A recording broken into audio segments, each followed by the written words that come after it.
Tarde, boa noite, na verdade. Hoje é 22 de maio, nós vamos de 2023. Nós vamos fazer essa reunião hoje com os doutores Modesto Carvalhosa, Arnaldo Madeira e Fernão Lara Mesquita, para discutir, debater, né, propostas que os três já defenderam em ocasiões diferentes, principalmente o voto distrital e a revogação de mandatos. A ideia da reunião é que nós tenhamos realmente um debate com diversos pontos de vista. Eu diria que essa é a ideia principal, né? Agora está sendo bastante propalada pelo Fernão em várias manifestações, em vários programas, mas ela inicialmente foi defendido pelo Dr. Arnaldo Madeira, quando era deputado federal, uma emenda constitucional, e, de novo, depois pelo professor Modesto Carvalhosa, na sua proposta de Constituição, recentemente. A gente vai debater essas ideias sobre o voto distrital e sobre a revogação de mandatos. Eu entendo que são ideias que podem ser implementadas mais a médio prazo no Brasil, mas com a devida, se a gente tiver tempo, né, eu gostaria que a gente depois tivesse uma parte, a segunda metade da reunião, a gente falasse assim, de coisas mais imediatas, o horizonte de curto prazo. Obviamente, o que fazer no curto prazo é um pouco mais complicado, né? Mas vamos ver se a gente tem tempo para isso. Deixa eu apresentar os três debatedores hoje. O professor Modesto Carvalhosa é jurista e foi professor da Faculdade de Direito da USP, é um dos maiores nomes do direito comercial no Brasil, autor, entre vários outros livros, do livro Uma Nova Constituição para o Brasil, em que ele propõe, de fato, uma nova Constituição. Dentro dessa Constituição, várias mudanças em relação ao atual, uma delas, exatamente, duas delas, a adoção do voto distrital e a adoção também da revogação de mandatos. O doutor Arnaldo Madeira é sociólogo, político, foi afiliado ao PSDB, foi deputado federal por 4 mandatos consecutivos, de 95 até 2011, e foi um dos proponentes de uma emenda constitucional em 2009, propondo a adoção do voto distrital. Fernão Lara Mesquita é um jornalista com mais de 30 anos de atuação, foi diretor do Jornal da Tarde, diretor de opinião do Estado de São Paulo, e hoje é comentarista da Jovem Pan, da Revista Oeste e alguns outros programas, né? Eu queria começar indo aí, acho que talvez um dos primeiros a propor, defender, lutar por isso no cenário político brasileiro foi o doutor Arnaldo, né, na época em que foi deputado. Queria que ele começasse falando para a gente aqui como é que foi essa experiência de tentar defender ou tentar levar à frente o voto distrital e como é que ele vê a possibilidade de a gente adotar o voto distrital agora, né, nessa circunstância brasileira. Doutor Arnaldo? Olha, está com uma imagem, a tela tem uma imagem escrita que cobre o rosto, então não dá para ver o rosto. Ela está filmando? Bom, não, eu estou vendo o senhor, não tem problema nenhum, não. Você está me vendo? Eu não estou te vendo. Mas pode ir em frente, doutor Arnaldo. Pode ir em frente que o senhor está aparecendo aqui. Bem. Tá bom. Olha, o seguinte, o voto distrital, depois desses anos todos, eu me convenci que tem uma extensão muito grande e, ao mesmo tempo, uma inviabilidade muito grande, porque o voto distrital exige que os partidos tenham respeito pela representatividade, que o distrito seja uma forma de escolher os candidatos e de certa forma, permitir que os candidatos tenham possibilidade de se representar a partir de uma escolha feita de forma relativamente organizada. Hoje os partidos todos querem ver como é que organiza o sistema para que eles tenham mais votos. Quer dizer, a ideia de representação está ligada a qualquer mágica que o cidadão possa fazer no sistema eleitoral para ter mais votos do que outros. E essa postura impossibilita você ter um sistema eleitoral mais justo. Eu acho que nos dias de hoje é muito difícil você avançar com a ideia de voto distrital. Essa é uma primeira apresentação. Eu acho que o voto distrital já foi mais possível do que é hoje. O voto distrital, para começo de conversa, precisa ter apoio de partidário. Os partidos precisam assumir o voto distrital. Uhum. O que eles não fazem hoje, nem nunca fizeram. Eu acho que no PSDB nós tivemos uma época em que nós tínhamos grandes quadros. Montoro, Mário Covas, Fernando Henrique, Goldman. E havia mais, digamos, aceitação do sistema distrital como um sistema possível de organizar melhor as eleições, melhor a representação. E hoje isso inexiste. Nós vivemos uma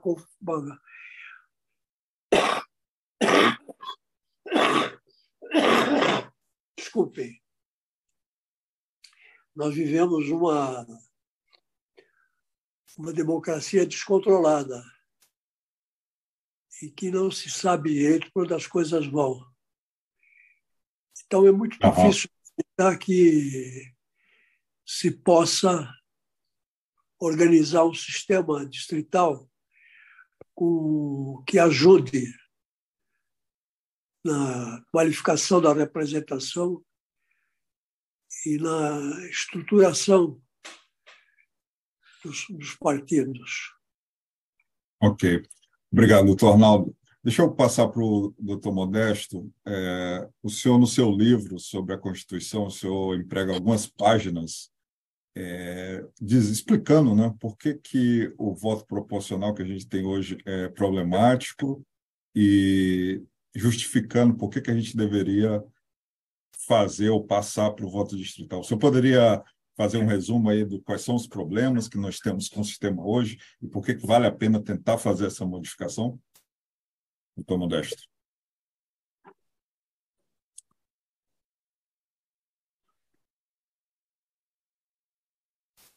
O senhor está no mudo. Teria que... Doutor Modesto está no mudo, a gente não está escutando o senhor. Eu estou aqui, Luciano, Okay, minha bióloga, e estou sem voz nenhuma, porque eu vou ser reprovado na próxima semana. Mas a Patrícia está assistindo aqui e eu fico muito contente dela, como cidadã brasileira, estar interessada nesse tema tão crucial, como todos os demais presentes aqui, que eu fico muito contente de partilhar essas ideias. Na realidade, nós vamos aqui lembrar o seguinte, que a democracia representativa, ela sempre se fundou no voto distrital em todos os países do mundo civilizados e que podem hoje ser chamados de países democráticos, com todas as relatividades desse nome, existe o voto distrital. Ele é da própria origem da democracia, o voto distrital.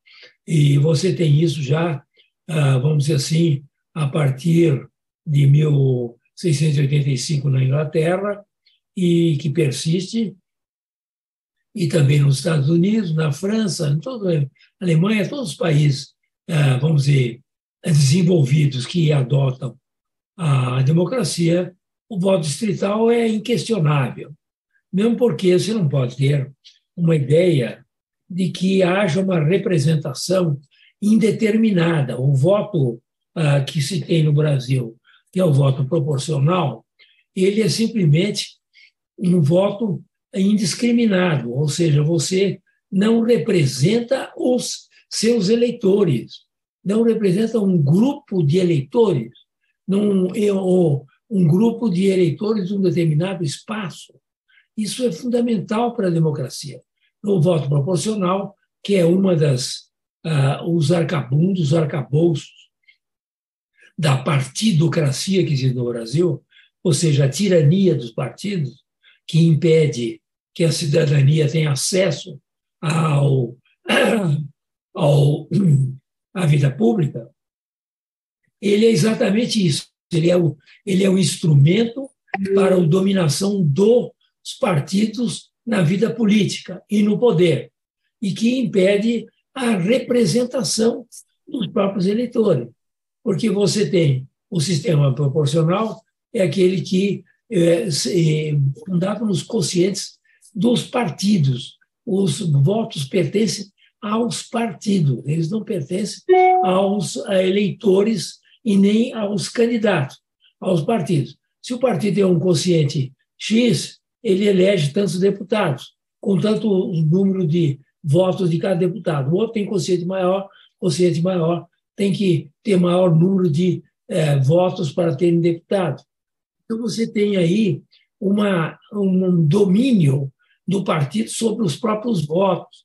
Você vota, por exemplo, num candidato e você não está elegendo esse candidato, ou você está simplesmente elegendo um candidato qualquer do partido que tenha, pela somatória do quociente do partidário, tenha a possibilidade de ser eleito. Assim, você, com base nesse princípio, nesse sistema absolutamente distorcido de não representatividade absoluta dos eleitores, o que você tem? Você tem deputados que são eleitos com 50 mil votos, outros que são eleitos com 340, como esse que acabou de ser cassado agora, tá certo? Por ter infringido a ficha limpa, imaginou. Então, você tem deputados com 12 mil votos, 5 mil votos. No tempo do domínio daquele, como é que chama aquele palhaço? Não sei nem. Tiririca. A profissão de palhaço, que é uma profissão tão respeitável como qualquer outra. Mas o Tiririca, você tinha 2 milhões, um candidato com 5 mil votos do partido dele era eleito. Então, você não tem nenhuma dimensão do candidato com referência à sua própria ingresso ou não da vida política. É o partido, pelo seu quociente, que resolve. Você tem também os partidos que preenchem toda a lista dos candidaturas. Por exemplo, na Câmara tem tantos deputados, São Paulo tem 75, então põe 75 candidatos do partido para serem candidatos, ou mais, ou 300 até para os 75. Daí, o que acontece? Esses candidatos vão procura de cabos eleitorais. E, hoje em dia, com o fundo eleitoral, esse fundo bilionário, essa excrescência, esse horror que é o fundo eleitoral, esse assalto aos cofres públicos, eles simplesmente, os partidos manobram os candidatos, os cabos eleitorais, os presidentes de bairro, associações de bairro, e conseguem espalhar o candidato em vários setores. Por exemplo, um candidato de São Paulo, ele é de São Paulo, mas ele tem voto na praia, lá em Ubatuba, tem voto em Araçatuba, sem nenhuma questão de sinônimo, tem voto em Araçatuba, sem rima nenhuma. Quer dizer, o que ele tem? Ele tem voto no estado inteiro, 5 ali, 10 ali, 35 ali, 300 ali, etc. E vai somando coisas que absolutamente o eleitor não sabe nem o nome do candidato, ele só sabe o número do candidato. Ele vota, eu votei no número 98, entendeu? Não sabe o nome, não tem nenhuma representação de ninguém, porque ele está no estado de São Paulo simplesmente com a coleta de votos que ele pegou em regiões absolutamente díspares, com problemas díspares, com questões díspares, com necessidade de políticas públicas completamente diversas. Então, é um regime, o regime proporcional, é um regime de domínio dos partidos sobre a vida política do país. E como o nosso querido Arnaldo Madeira falou, grande deputado, grande líder do governo na Câmara, a Câmara dos Deputados brasileira, depois da redemocratização, tem Arnaldo Madeira, uma das suas grandes figuras do nosso parlamento, da história do nosso parlamento. E eu acho que, realmente, ele, ao propor, ele tinha a noção disso, que não há democracia representativa no Brasil. Isso para deputado federal, para deputado estadual e para vereador. Quer dizer, os vereadores de São Paulo, por exemplo, mas ela tem um contingente de eleitores imenso, quer dizer, eles pingam os votos deles onde puderem, entendeu? E vão lá, ninguém sabe quem são, ninguém tem ideia de quem são os vereadores de São Paulo. Nenhuma ideia, tá certo? Você não tem nenhuma ideia do que sejam os deputados que estão na Assembleia Legislativa e no Congresso Nacional. Então, com base nisso, o voto distrital é aquele que realmente condiciona o candidato a um determinado espaço eleitoral. Ele representa na vereança o bairro da Penha, ele representa na vereança o bairro lá de Sapopemba e região da grande São Paulo, região periférica. Enfim, cada vereador tem um determinado distrito que ele representa, e é só eleito um a cada distrito, tá certo? Cada distrito elege um. Quer dizer, então você aí que está o cerne da representatividade.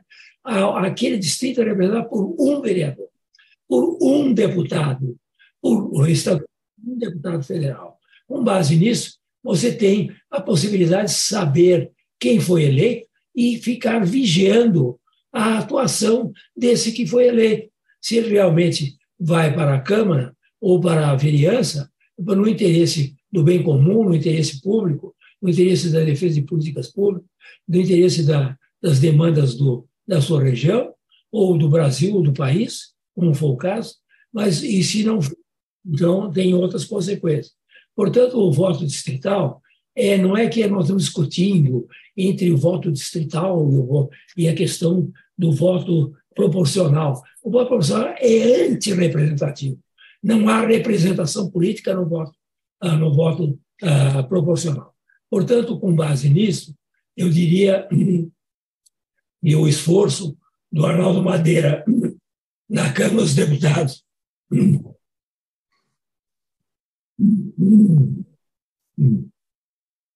foi um esforço realmente extraordinário que não deve ser perdido. Ele falou uma coisa muito triste e muito verdadeira. Nós tínhamos na política, depois da democratização, em 85, políticos notáveis, junto com políticos que são péssimos e que sempre existiram. Nós tínhamos gente de elite, gente que tinha o sentido do bem público e do interesse público e noção de políticas públicas. Ele me citou os nomes aí, que eu não preciso repetir, apenas vou lembrar do Franco Montoro, que era muito ligado a Arnaldo Madeira. Mas hoje em dia você não tem nada. Hoje em dia você realmente, no Brasil, você tem o centrão, que domina o país, seja ele um governo de direita, seja um governo de esquerda. É o centrão que manda. Enquanto você tem que pingar milhões de dinheiro para o centrão, para o bolso dos membros do centrão, para os partidos do centrão, para poder realmente ter alguma possibilidade de viabilização de projetos na Câmara e no Senado. Então, a deterioração do sistema político brasileiro foi galopante das épocas realmente de Fernando Henrique, de Covas, de Montoro, enfim, desse tipo de gente que havia aqui no Brasil, não só do partido PSDB, mas de outros partidos também que tinham grandes nomes. Hoje você não tem mais ninguém. Hoje você tem no partido o Brasil dominado por dois tiranos, que são o presidente da Câmara e o presidente do Senado, que põem na pauta o que querem e tiram o que querem e só colocam a votação nas comissões também o que querem e os projetos também que eles desejam. Enfim, você tem uma tirania dessa presidência do Senado e da Câmara. Então, você, com isso, os deputados não têm nenhuma voz, a não ser a possibilidade de receberem recursos dos fundos das emendas ao orçamento, etc. E tal. Então, é importante saber que o voto distrital é algo fundamental para que se tenha, pura e simplesmente, um fundamento básico. Fundamento básico é um pouco rebarbativo, mas um fundamento, vamos dizer assim, primordial, que é exatamente o da representatividade. Sem voto distrital não há representatividade. Quanto à questão da viabilidade ou não, o Fernão Mesquita tem, desde o tempo em que ele ainda escrevia no Estadão, e continua hoje na sua luta muito grande, mais expandida que só apenas o Estadão, ele tem insistido nisso. E eu acho que nós não podemos perder a esperança. O importante da cidadania, aqui é muito importante falar, Luciano, é ter propostas. Nós devemos ter propostas. A Revolução Francesa ela existiu por uma razão famélica, uma razão de fome. Foram invadiram lá a Bastilha porque estavam morrendo de fome, uma baderna, um massacre, entendeu? Mas tinha pessoas que tinham ideias muito claras do que fazer com a revolução. Nós não podemos aqui falar em revolução, mas nós temos que ter ideias claras do que fazer num país que possa ser minimamente democrático. E essas ideias estão aí. A ideia do voto distrital, do recall, etc., que nós não podemos perder a esperança, achar que o domínio dos partidos, aí o Arnaldo vai me desculpar, leva à desesperança. Desesperança não existe. Nós temos que ter esperança, mas ter propostas para que um dia seja possível que isso ocorra. Certo? Então, isso é só o que eu gostaria de falar. Desculpe, meia hora aí do tempo. Obrigado, doutor Modesto. Na verdade, é uma coisa contagiante o otimismo do professor Modesto Cavalosa. Eu estava, antes, preparando essa reunião, falando com ele, disse, não, a gente tem que ir em frente, não importa o momento que a gente está no país, porque em algum momento vira o vento e a gente tem que ter as propostas prontas. E aí eu acho que é exatamente nessa visão, né, que o Fernão, eu acho que ele está fazendo um movimento assim, bastante corajoso e digno de todo louvor, né, seguindo essa bandeira, inicialmente levantada pelo Dr. Arnaldo, continuada pelo Dr. Modesto, que é tentar propor alguma mudança. Mas eu queria perguntar para você, então, Fernão, por que você está levantando isso? Por que você acha que realmente é a coisa principal para mudar como é feita a política no Brasil? Vamos lá. Quais são as suas razões para isso? Há um bom tempo já, eu desisti de ter ideias próprias, né? E tive a humildade de estudar como quem conseguiu, né? Então, eu fui estudar a história da democracia americana, que é uma história que acontece em duas fases, né? E que tem um período muito semelhante, impressionantemente semelhante com esta crise que o Brasil está vivendo hoje, de corrupção e de descrença na própria democracia, que a deles foi lá na virada do 19 para o 20, né? Do século 19 para o 20. E eles foram buscar esses recursos de que nós estamos falando, né, na Suíça. Como diz o professor Modesto, né, você só tem dois tipos de democracia. ou a representativa ou a direta, né? A direta teve lá em Atenas e depois não teve mais, né? A romana, que já foi, em alguma medida, uma representativa, mas sem esses cuidados, essa costura que teve hoje nas democracias modernas, aí de extração inglesa e suíça, né? Trouxeram essa tecnologia que impediu que a democracia americana, por exemplo, apodrecesse do mesmo jeito que apodreceu a romana, né? Pela distância entre os representantes e os representados e a desconexão entre eles. Então, quer dizer, a chave que caracteriza o sistema democrático é haver representação, né? Quando ela não pode ser direta, como ela ainda pode ser em algumas pequenas cidades da Suíça e algumas americanas também, que ainda praticam isso, da reunião na praça pública, o pessoal levantando a mão, ela tem que ser representativa. Então, o cuidado que os americanos têm mais sagrado com o sistema deles é na fidedignidade, na garantia da fidedignidade dessa representação, né? Ela tem que ser inteiramente objetiva, ela não pode ser só zonal. Você, no sistema distrital puro, é o único que garante que você saiba, nome por nome, de cada representado, de cada representante. Porque você estabelece esse sistema da seguinte maneira, quer dizer, se você quer ter 435 deputados federais, como é o caso nos Estados Unidos, e você tem 300 e tantos mil habitantes, você vai ter distritos federais de 700 mil e poucos habitantes cada um. Se fosse no Brasil, a gente mantivesse 513, queremos ter 513 deputados federais e temos 220 milhões de habitantes, nós vamos ter distritos federais de 400 e poucos mil habitantes. E por que habitantes e não eleitores? Porque habitante é o número, é o único critério que permite uma aferição concreta pelo censo. Você vai lá e conta quantas pessoas tem nesse distrito e você desenha fisicamente esse distrito no mapa do país, contendo 700 mil habitantes cada um. Esse número tem que ser equilibrado, essa é a base do critério, tá certo? Tem que ser mais ou menos o mesmo número de eleitores para cada representante.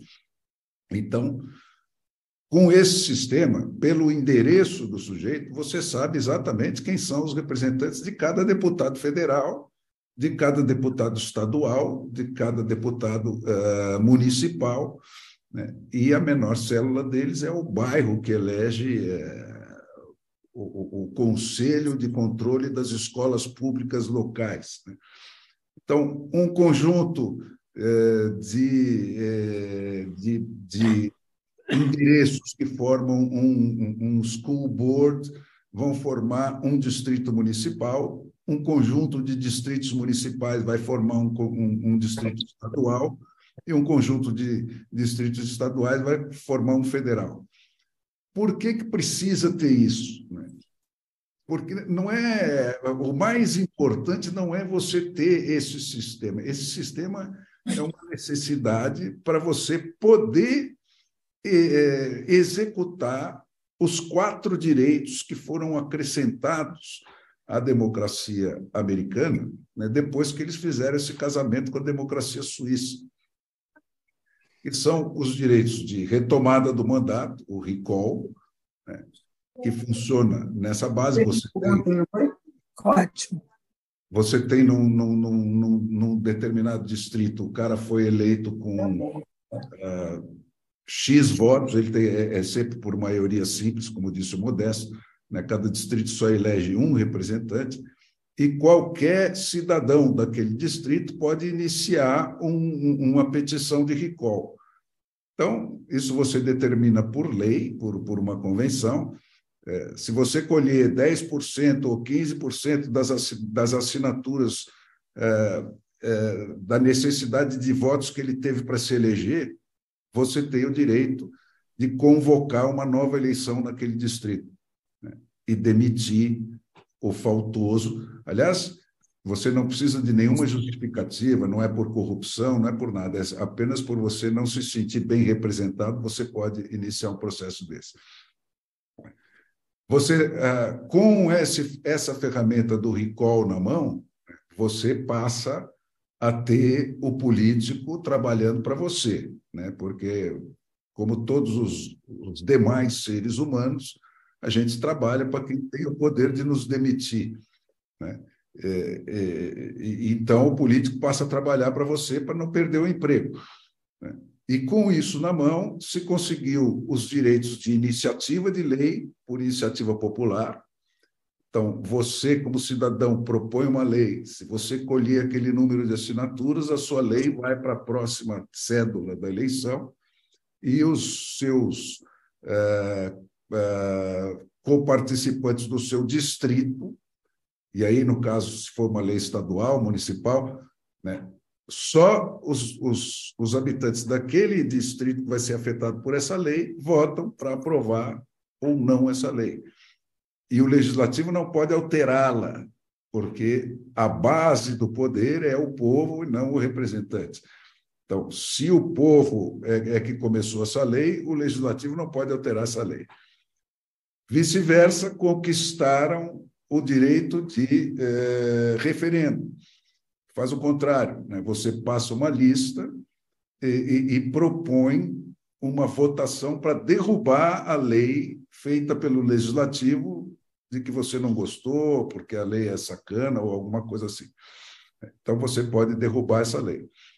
E, finalmente, agora, nos Estados Unidos, de 1940 para cá, né, eles também adotaram, a maioria dos estados, o voto de retenção de juízes. Então, a cada 4 anos, vem na sua cédula todos os juízes que afetam a sua comarca municipal, estadual e federal, vem o nome do juiz com essa pergunta: o juiz fulano de tal permanece mais 4 anos juiz? Sim ou não? Então, você bota o cara para fora.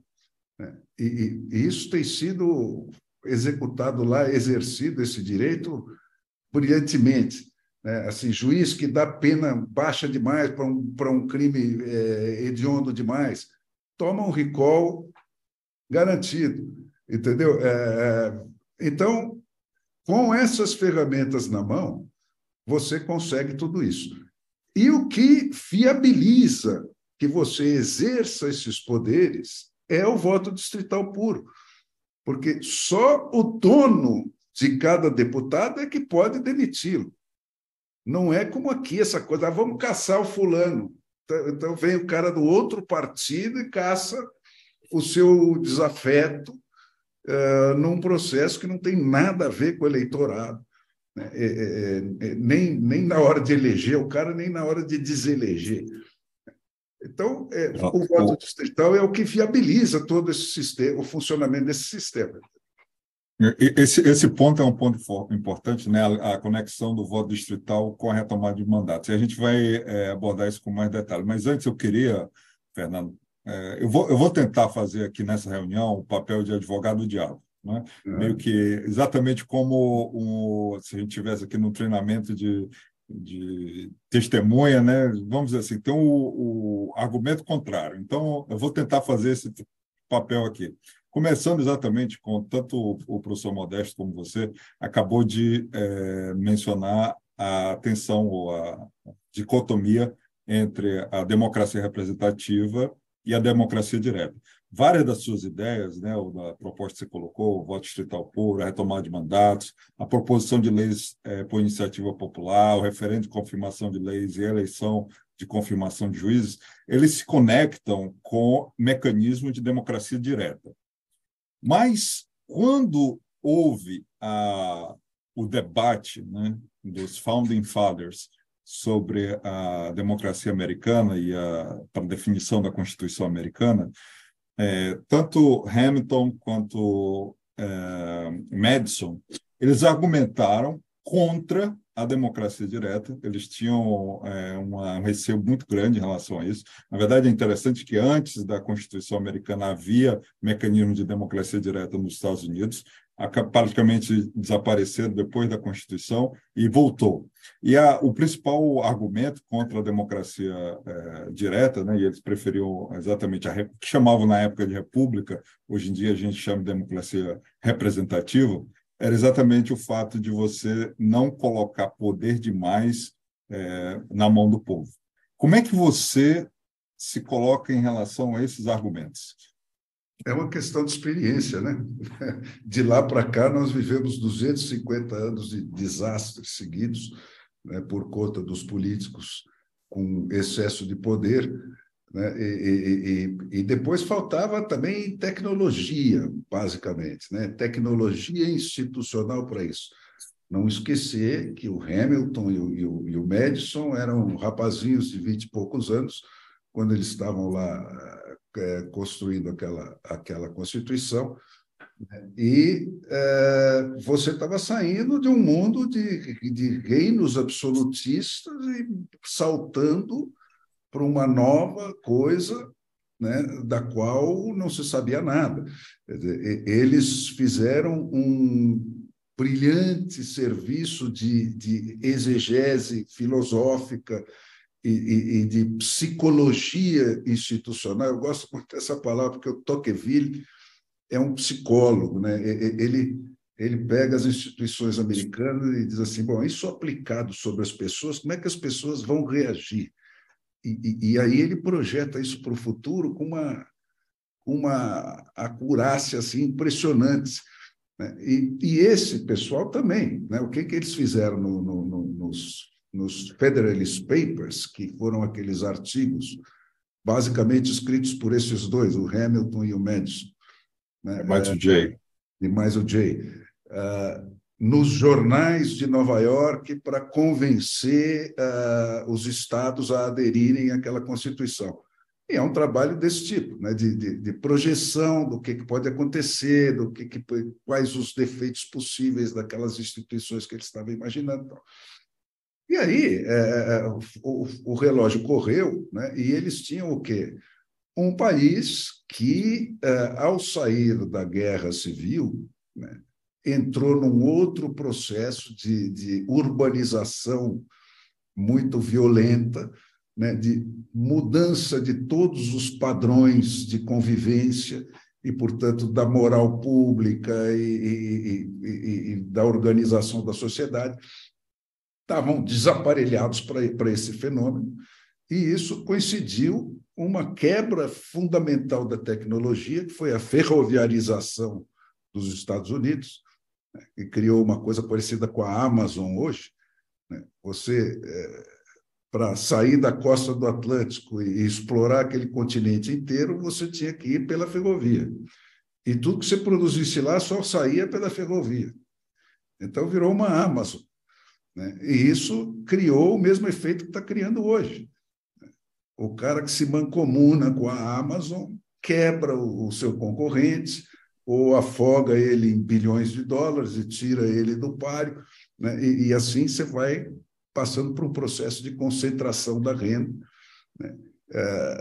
Onde acabam os direitos civis, porque se você só tiver um patrão e um fornecedor, todos os outros direitos da Constituição não valem mais nada. Tá certo? Eu vou continuar aqui mais ou menos, mudar um pouco, mas continuar ainda nesse tema. Eu queria ouvir o doutor Modesto Carvalhosa no seguinte aspecto. A nossa Constituição, no artigo 1º, fala, o parágrafo único, né, fala que todo poder emana do povo, que o exerce por meio de representantes eleitos ou diretamente na forma dessa Constituição. De certa forma, a Constituição já coloca, então, tanto a democracia representativa quanto a democracia direta. E a pergunta para o professor Modesto é: o que o senhor acha disso, dessa proposta de Fernando? E assim, nós estamos aqui entre amigos, podemos discordar, e eu acho que é exatamente essa oportunidade de apresentar diferentes ideias, né? Mas, doutor Modesto, o senhor acha que a gente precisa de mais mecanismos de democracia direta?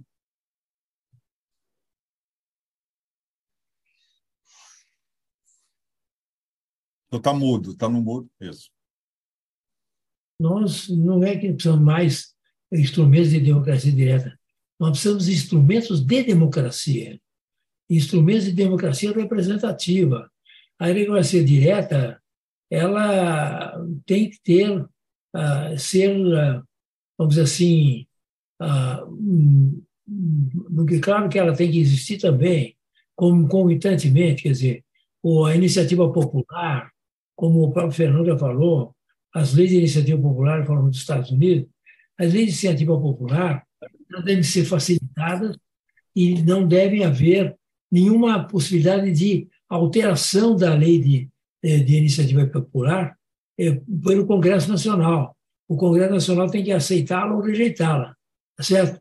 Então, a lei de iniciativa popular está prevista na Constituição, o artigo 1º, fala de lei de iniciativa popular, referendo ao plebiscito, além da representação, e você tem, então, na iniciativa, a lei de iniciativa popular deve ser facilitada com o menor número de subscritores e a possibilidade dele prevalecer ou não no Congresso, né? A questão também que falaram para o Fernão aí muito bem, a questão do plebiscito. Quer dizer, você tem toda emenda constitucional devia ser objeto de plebiscito. Não pode haver emenda constitucional toda semana, entendeu? Quer dizer, o Brasil, Arnaldo Madeira, que foi um grande deputado, vai me desculpar, o Brasil não existe mais nenhuma representação de nada. Existe o seguinte, emenda constitucional toda semana, entendeu? Quer dizer, o poder legislativo brasileiro se arrogou a partir de 1987, se arrogou o poder constituinte e mantém esse poder constituinte. Quer dizer, faz emenda constitucional ao seu bel prazer. Agora vai fazer uma emenda constitucional histórica, né, maravilhosa, não posso negar. Ou seja, de realmente dar autoanistia para todas as roubalheiras que foram feitas pelos partidos, né? Quer dizer, é inacreditável você não ter no Brasil instrumentos para vetar esse tipo de lei, que há um conflito de interesse absoluto, lei em causa própria. Você deveria, portanto, ter aí, além da questão da iniciativa popular de leis, a possibilidade de ter um plebiscito para qualquer tipo de emenda constitucional. Se houvesse plebiscito para emenda constitucional, você não passaria nunca, entendeu? Então você teria possibilidade também, e o referendo também serviria para isso, tá certo? Então você tem mais um referendo para aceitar emendas que foram realizadas e o plebiscito para propor também emendas constitucionais. Então, eu acho que a democracia representativa nunca, aí que o Fernão, que é o historiador da democracia, estudou a história da democracia, nunca negou na democracia moderna, que é a partir de 1786, nunca se negou na sua implementação, não se negou o direito da próprio eleitor, do cidadão, de interferir diretamente na legislação, através do plebiscito, do referendo, e depois do recall e todas as medidas que ele pode fazer. De modo que eu acho que, realmente, a democracia representativa não impede, hipótese alguma, que haja interferência direta dos eleitores, ou seja, da cidadania, nas decisões fundamentais do país. Está isso previsto na Constituição, aqui no que você mesmo falou, no artigo 1º, parágrafo 1º da Constituição. Representação, referendo, plebiscito e leis de iniciativa popular, está lá escrito. Portanto, você tem esse regime representativo no Brasil, teoricamente perfeito, só que o que mata é a realidade, que é outra, absolutamente outra.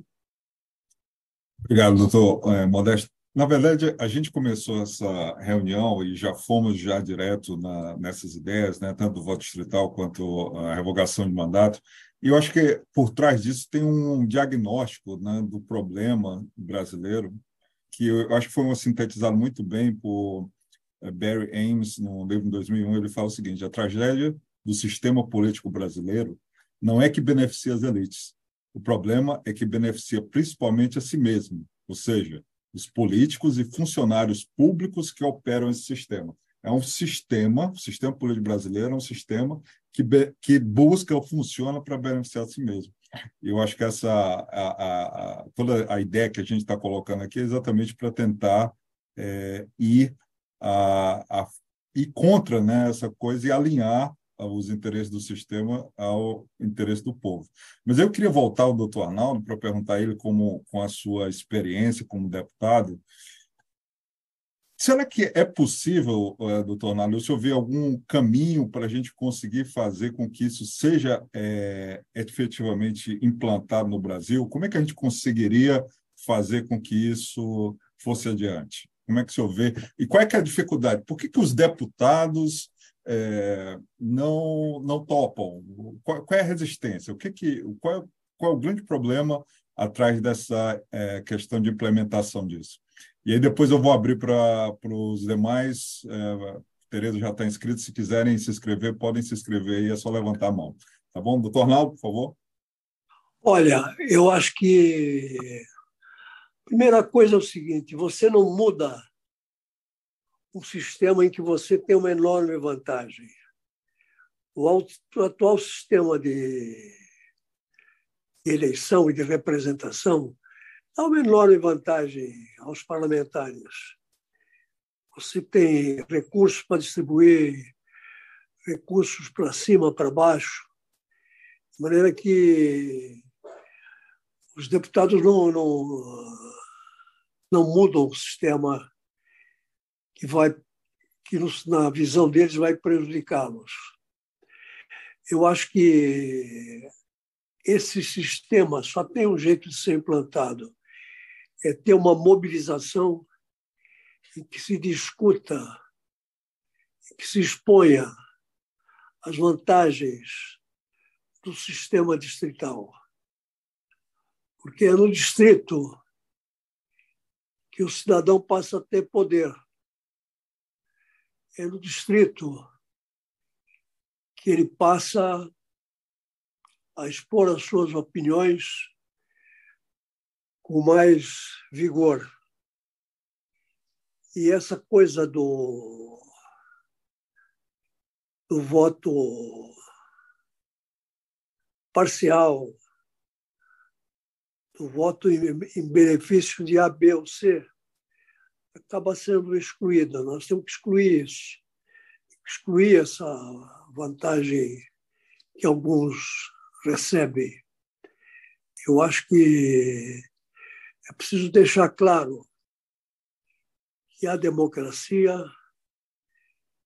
é um sistema de voto em que o cidadão expõe a sua opinião, obtém o seu voto e vai em frente. O que nós temos hoje é um sistema em que você não obtém voto, você fica numa desfaçatez total. Então, é muito difícil esse sistema ser melhorado por ele próprio. Tem que haver mobilização e os partidos teriam que ser a favor do distrito, sob pena de não ter representação. Então, era importante os partidos ajudarem na distritalização. E sabendo que, se eles não participarem disso, eles vão ficar de fora do sistema. O sistema distrital tem que ser um sistema que permita que as pessoas se conheçam, conheço o país e conheço a doutrina que leva o país a uma democracia. Senão nós não vamos a lugar nenhum. Aliás, a tendência hoje é não ir a lugar nenhum. Obrigado, doutor Arnaldo. Tereza? Nada, só para lembrar que muitos dos elementos da democracia direta nos Estados Unidos foram introduzidos justamente na virada do século XIX para o século XX, pelos progressives, né? Aquela dissidência republicana. Começou em algumas cidades, depois foi indo para os estados e foi se espalhando pelo país. Então, quer dizer, muitos desses elementos foram introduzidos depois, não pelos founding fathers, que desconfiavam mesmo, de vez em quando, do povo. Aliás, a consequência é o colégio eleitoral, né? Como o caso da Hillary Clinton e do Donald Trump, né? Ele ganhou no colégio eleitoral, ele não ganhou no voto popular. Mas, quer dizer, muitos elementos de democracia direta começaram no começo do século XX, só para lembrar. Obrigado, Tereza. Célio?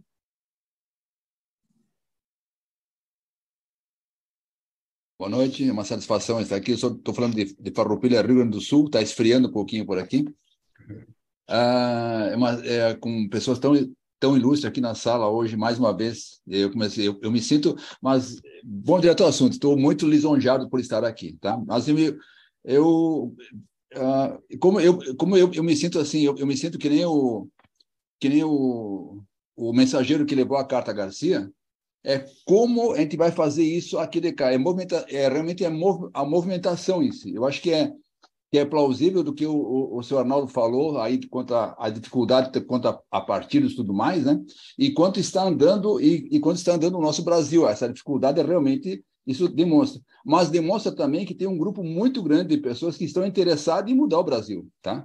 Só estão desorganizados em si, nesse sentido, tá? Então, a minha questão é que eu gostaria de colocar assim, foi falado quanto a partido, eu defendo o Partido Novo, eu conheci ele em 2015, essa estrutura tudo mais, mas eu cumpri quanto ao Partido Novo, tá? Mas ele está no seu estatuto, está no seu posicionamento, que ele é favorável ao distrito, ao voto distrital, tá? Inclusive, eu falei com o Marcel Van Hatten, uns tempos atrás, com o José Perviez, e hoje falei com o nosso irmão também, o Ricardo Jobim, né, que foi candidato para nós aqui ao nosso governo, convidei para estar na sala presente, mas não conseguiu estar presente com nós aqui hoje. Mas quer dizer assim, se há necessidade de nós usarmos o quê? Uma estrutura política para que venha esse fim, por que não se aproximar ao Partido Novo, no caso?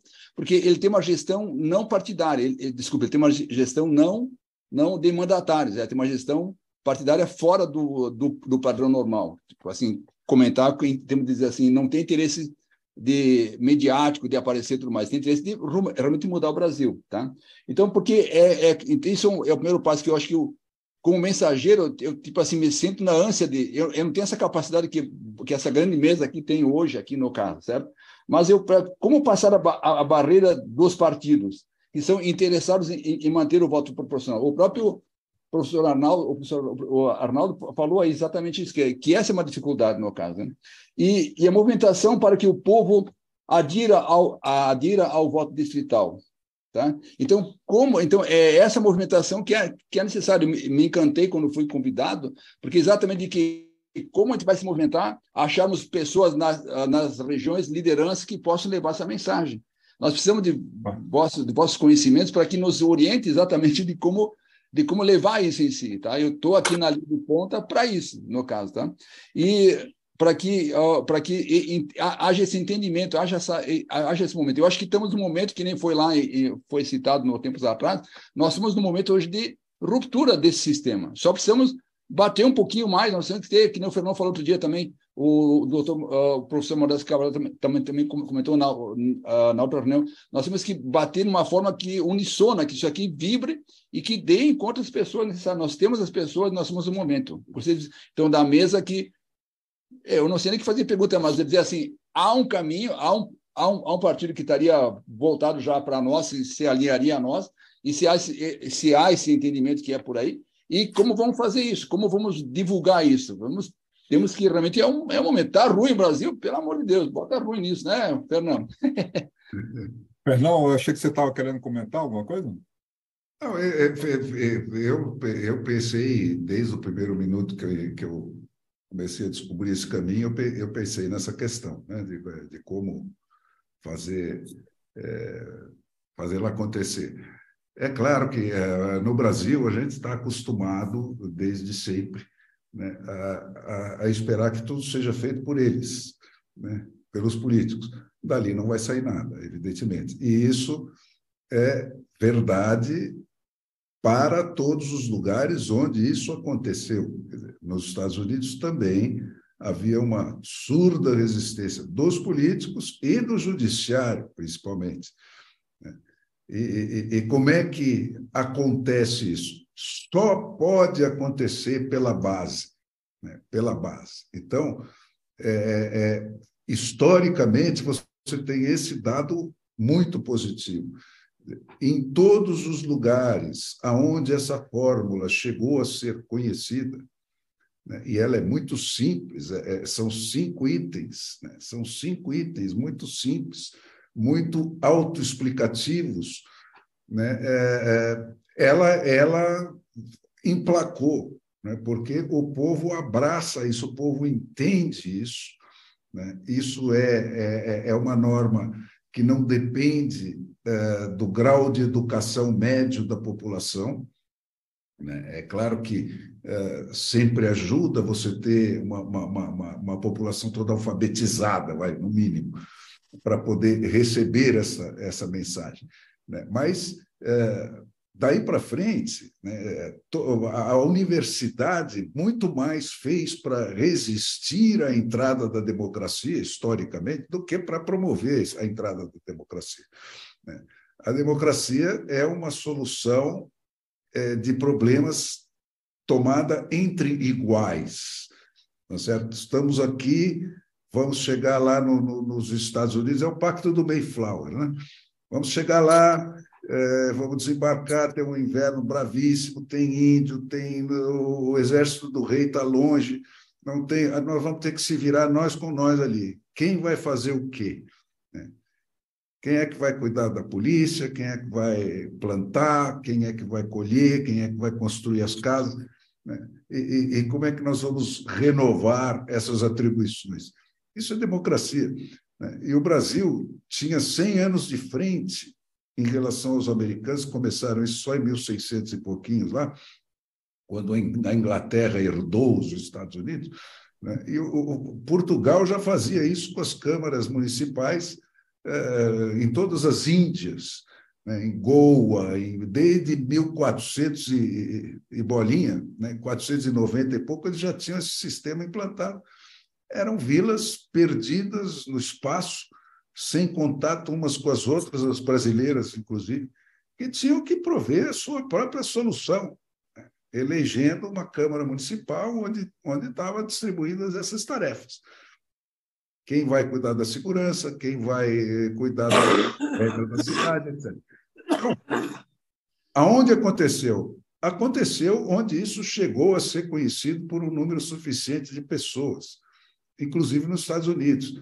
Foi uma campanha de mais de 10 anos de duração na virada do século XIX para o XX, né, feita pela imprensa, que naquele momento também estava passando por uma revolução, lá a imprensa americana, né? Onde o tema Suíça e as soluções suíças foram tema de pauta permanente da imprensa americana ao longo de 10 anos, para vender essa ideia, torná-la conhecida. E, na medida em que ela se torna conhecida num país que ainda, bem ou mal, vive de voto, né, quando você cria a demanda, né, o supply aparece, né, os políticos começam a entender que isso dá voto e começam a abraçar a ideia, e isso lá começou em uma cidade, que foi Los Angeles, né, com o recall, né, e aí as outras viram o resultado, foram copiando. A diferença é que lá o poder é descentralizado, né, as cidades podem ter o seu próprio charter, como eles chamam, que é quase uma constituição de cada cidade, né? E podem adotar modelos diferentes.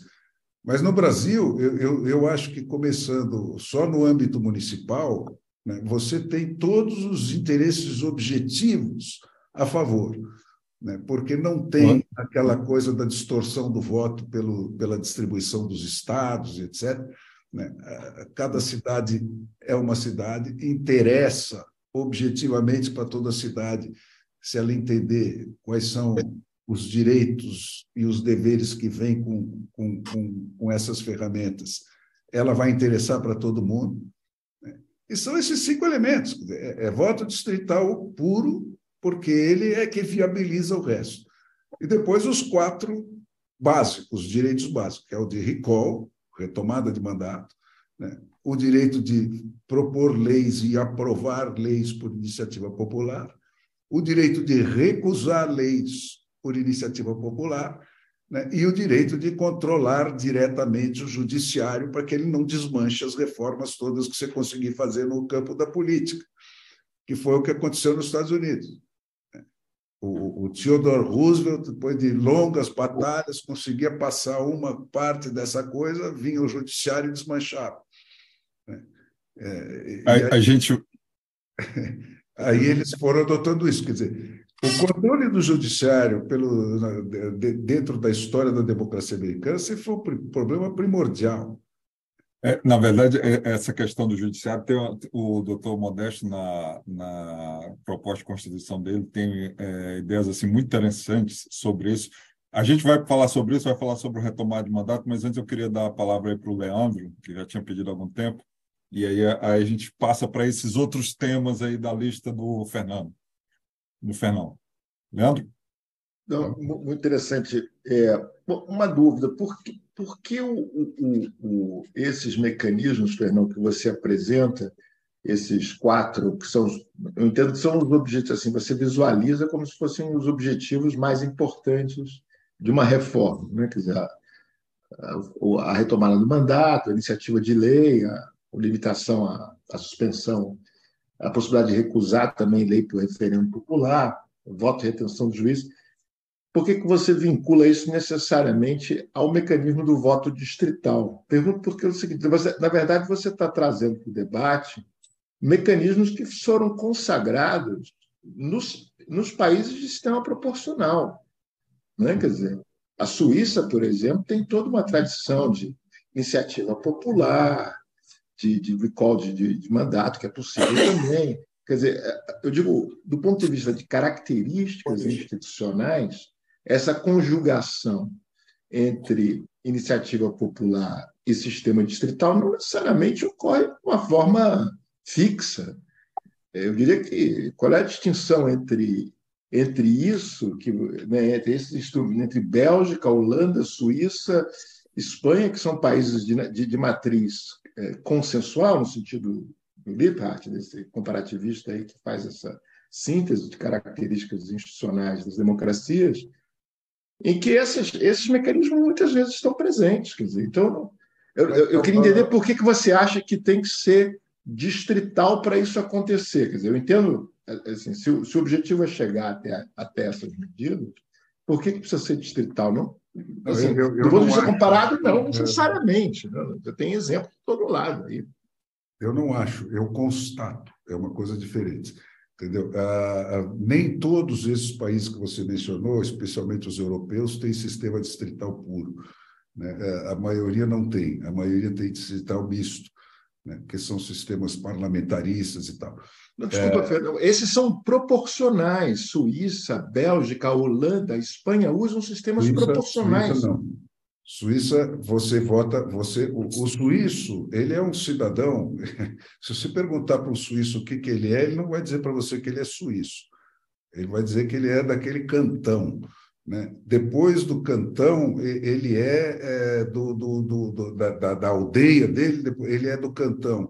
E depois do cantão, ele é da Federação Suíça.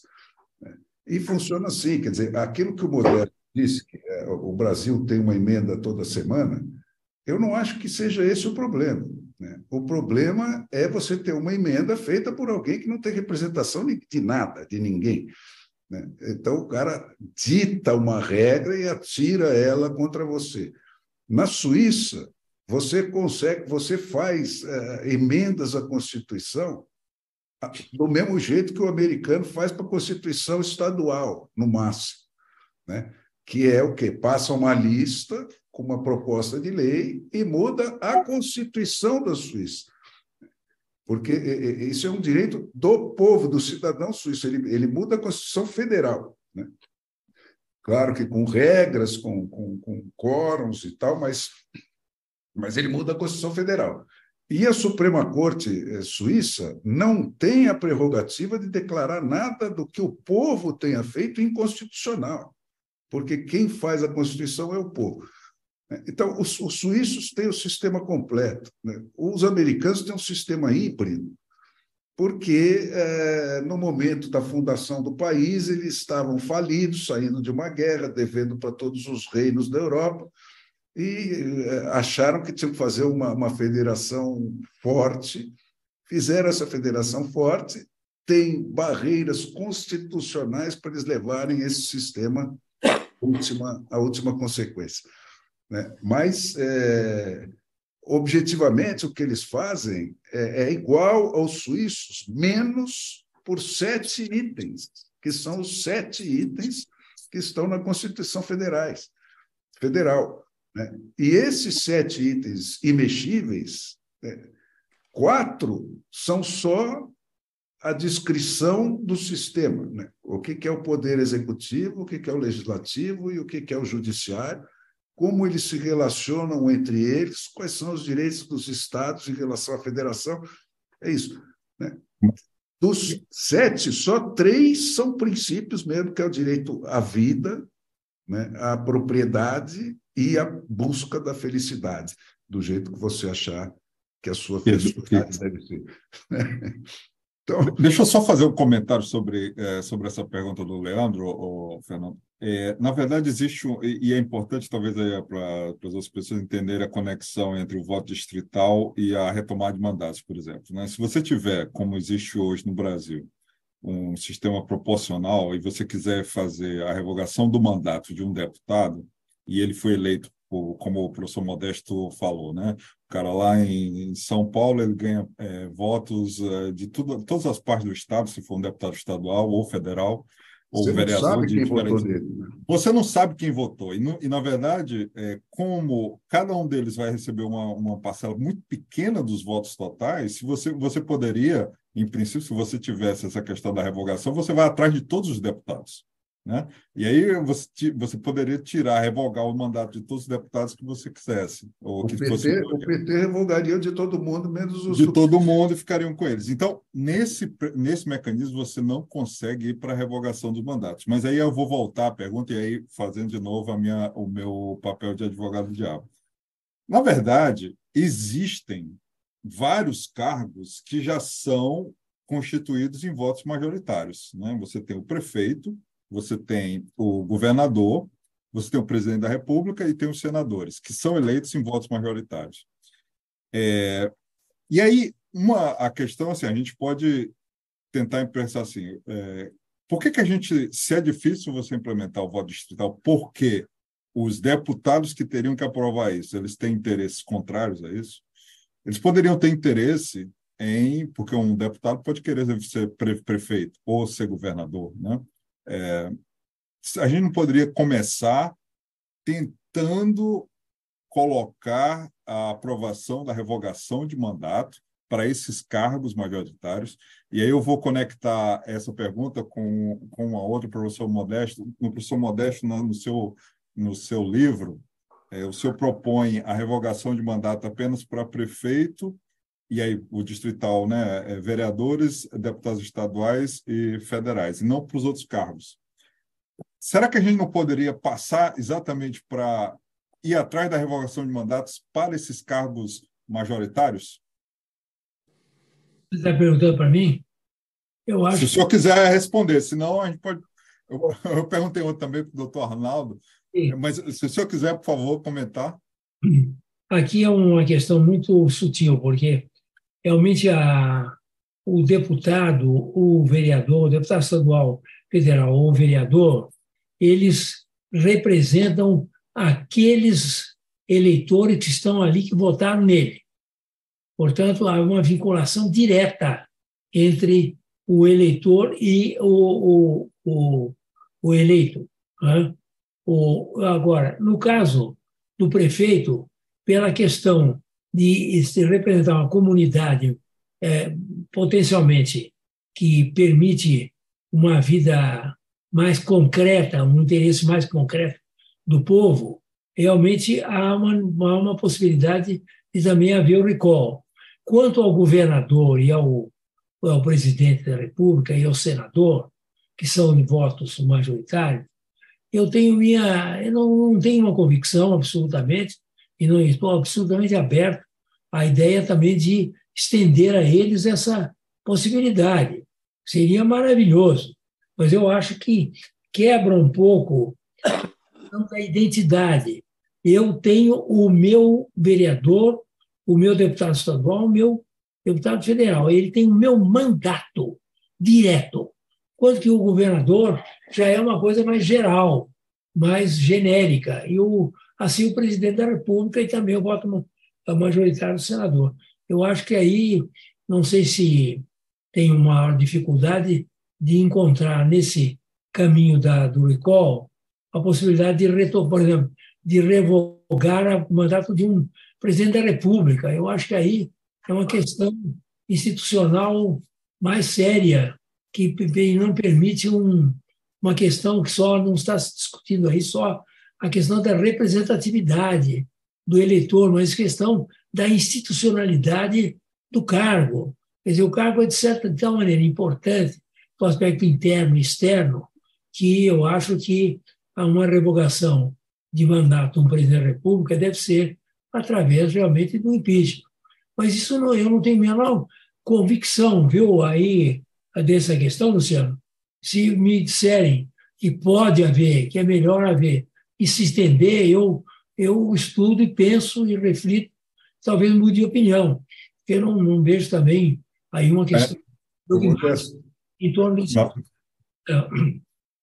Na verdade, o Fernão queria falar alguma coisa?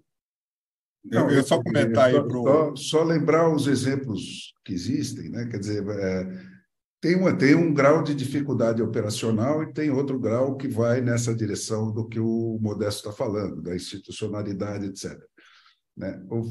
Os suíços já resolveram essa questão da melhor maneira possível. Eles não elegem mais presidentes, né? Eles elegem um board que toma conta do país, com 5 pessoas, cada um com as suas atribuições, porque eles acham que um cara que se candidata a ser presidente da República já é um cara que tem uma perturbação psicológica especial, que o torna sujeito a viajar na maionese, entendeu? Então, eles já resolveram assim. Agora, nos Estados Unidos, o deputado federal, por exemplo, não tem recall, porque operacionalmente isso seria muito complicado, tá certo? Você tem que fazer no país inteiro, correr uma lista, etc. Então, como é que eles resolveram isso? Encurtaram os mandatos para 2 anos. Então, o cara tem um recall a cada 2 anos já automatizado, tá certo? A cada 2 anos você avalia se o sujeito continua ou não, né? Para juiz, 4 anos. Para as outras funções públicas, né, os americanos e também os suíços, né, elegem uma boa parte dos seus funcionários públicos. E isso é uma decisão por lei de iniciativa popular que eles mudam a toda eleição, praticamente, em cada estado. Qual a lista dos funcionários que o governador ou outra entidade nomeia e qual a lista que os eleitores querem que seja eleito diretamente. Nessa lista entram, invariavelmente, todos os funcionários que têm atribuição de fiscalizar o governo. Fiscal de contas, fiscal de... Todos os funcionários do sistema judicial que podem mexer com a sua liberdade ou com a sua segurança. Tipo promotor, o chefe da promotoria, que é o cara que abre ou não a porta para te jogar dentro do sistema judiciário, eleito, né, diretamente eleito. Frequentemente, os xerifes, os próprios policiais são eleitos em várias cidades, porque é um cara que pode bater em você, pode atirar em você, então é bom que ele saiba que você que elege ele, né? E isso muda, conforme o pessoal está achando que um problema está mais candente, bota na próxima eleição, olha, esse cara agora passa a ser eleito. Ou dispensa ele, pode ser nomeado. E assim eles vão se alterando conforme a necessidade e aquilo que o povo estiver achando na hora, o que é muito bom. Na verdade, é interessante isso que você acabou de mencionar, Fernando. De fato, os deputados federais, né, nos Estados Unidos, né, eles têm um mandato apenas de 2 anos, né, e a cada 2 anos eles podem, então, eles sofrem a recondução ou não. Eles têm a revogada de mandato a cada 2 anos, né? E aí, na verdade, inspirado até por isso, eu escrevi um artigo em 21 propondo exatamente isso, porque era uma forma muito fácil de implementar esse mecanismo no Brasil. Você faz o quê? Você coloca mandatos até mais longos, mas a cada 2 anos, que é o número a quantidade de vezes que a gente já tem eleições, né? A gente tem eleições municipais e federais alternando, mas a cada 2 anos o povo vai às urnas. A gente não precisa aumentar o número de eleições, e você já coloca ali, naquele momento que você for para a urna, você já tem a possibilidade de revogar o mandato de quem que você quiser, né? Do prefeito, do deputado, os senador. votos entram de carona nessas eleições. Aí você revoga. Até se convoca uma special election, que é outra figura que existe aí, né? Se for uma questão muito premente e estiver distante de qualquer eleição do calendário normal, você pode fazer uma eleição especial para aquilo, né? Para demitir alguém ou para alterar qualquer coisa, né?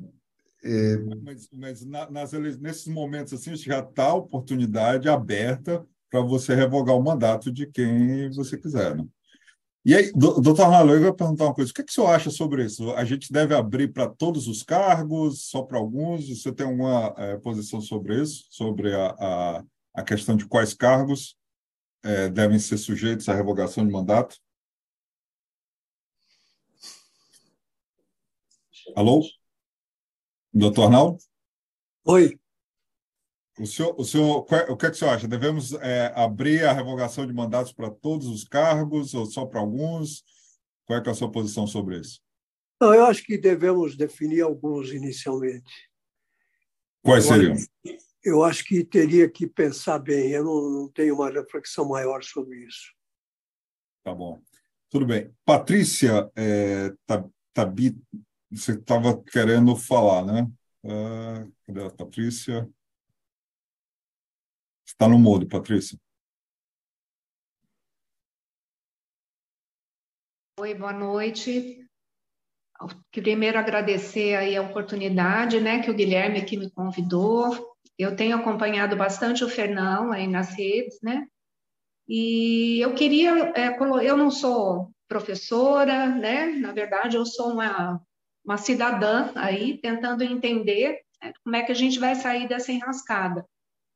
E na prática, eu fico assim pensando em como é que a gente poderia transformar isso tudo numa linguagem acessível para as pessoas. Porque eu acho que hoje as pessoas não sabem, não entendem nem exatamente o nosso sistema. Então, o que eu queria perguntar para vocês? Por onde começar, né? Qual seria o primeiro passo para que a gente pudesse começar uma campanha de divulgação que fosse acessível às pessoas? Porque na verdade, não é tão claro, viu, Fernão? Eu quero te dizer que eu discordo de você. Eu acho que não é uma coisa tão clara para as pessoas. Não, claro que não é, porque as pessoas estão se deparando com isso pela primeira vez, né? Nós estamos num país que tem a mais longeva e a mais eficiente sistema de censura que a humanidade já produziu, um dos mais perfeitos. Então, quer dizer, mesmo eu que dediquei toda a minha vida a isso, a essa questão, ou às proximidades dela, nunca tinha visto uma cédula de uma eleição americana até o surgimento da internet. E que é uma coisa que já fala por si, porque é do tamanho de um jornal, tem 40 itens, né? As pessoas votam em tudo, tal. E aí você começa a entender como é que isso funciona. Mas como que funcionou lá, né, nos Estados Unidos? Que foi isso aí, quer dizer, não foi brincadeira eles virarem uma situação pré-existente para uma situação que favorecesse mais o poder do povo, né? Um poder que estava concentrado na mão dos políticos e dos robber barons lá, que eram aqueles grandes empresários que descobriram essa coisa do crescimento sem limite, né? Isso aconteceu lá 100 anos atrás. Então, juntou os dois e virou uma coisa pesada, né?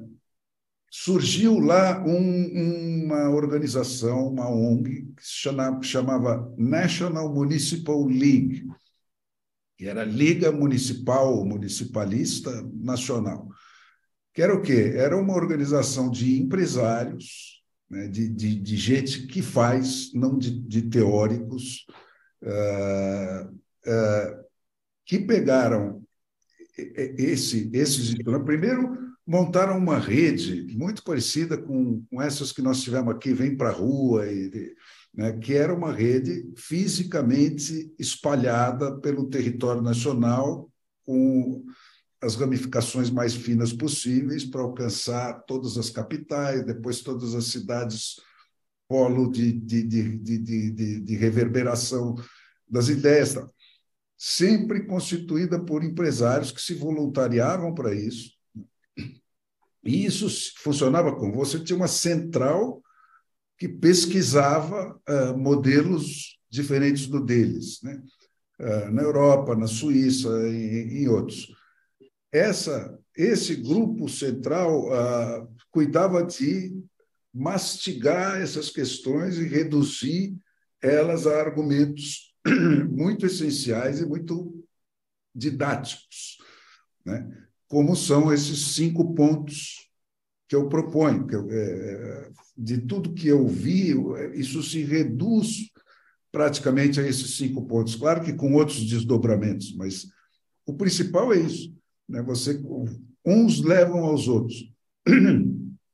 E eles conseguiram assim, quer dizer, mastigando esses argumentos e essas novidades até reduzi-las a um exemplo muito didático e muito prático, né?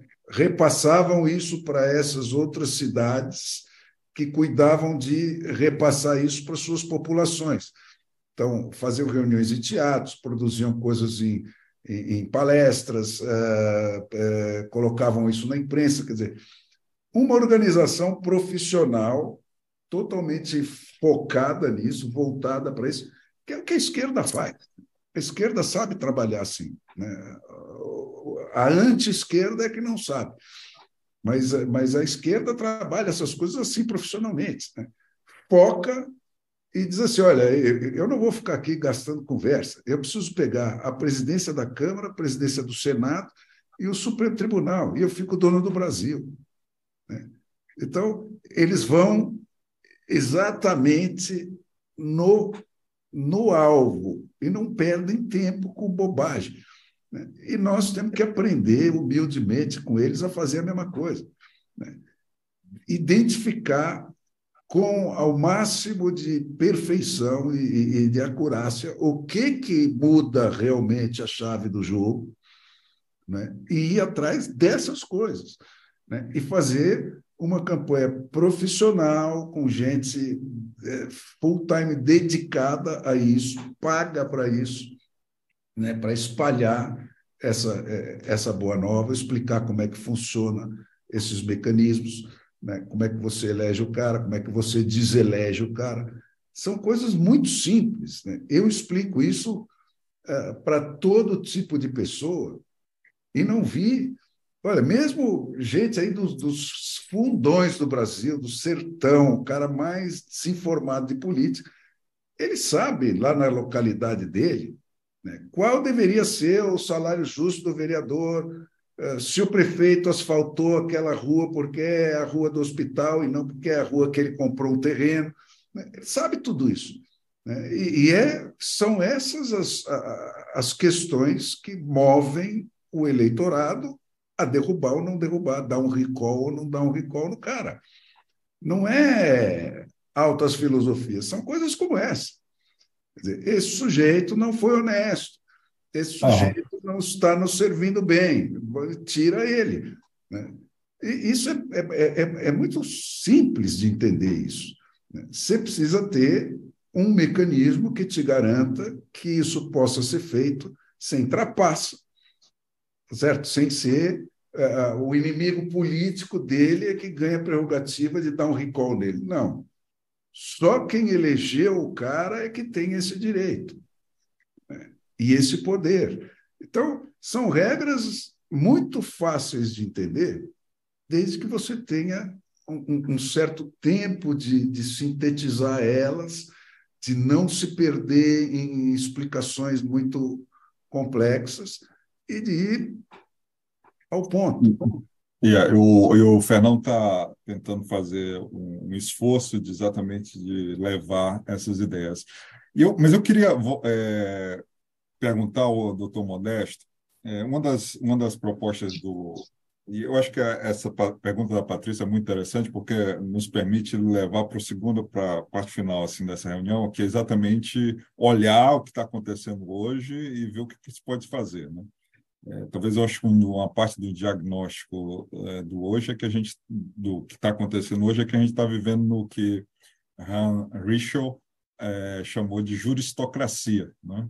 É um governo onde o poder judiciário tomou conta, né, do acontecer político dentro do país. E o professor Modesto, na sua proposta de Constituição para o Brasil, me colocou uma série de mudanças no Poder Judiciário que me parecem assim, muito interessantes. Eu poderia falar aqui para vocês quais são, mas eu acho que é melhor vocês ouvirem do professor Modesto. O que o senhor propõe aí que poderia aperfeiçoar esse funcionamento do Poder Judiciário, doutor Modesto?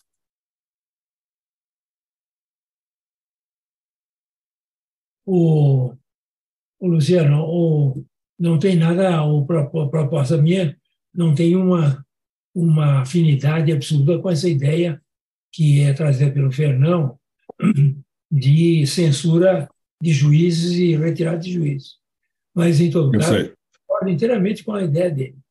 Mas o que a proposta minha é uma proposta muito simples.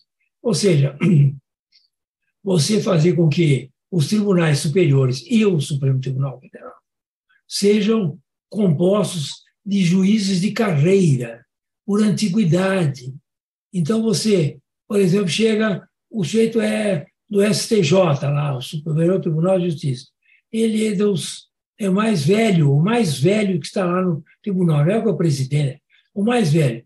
Então, há uma vaga, é ele que entra na vaga.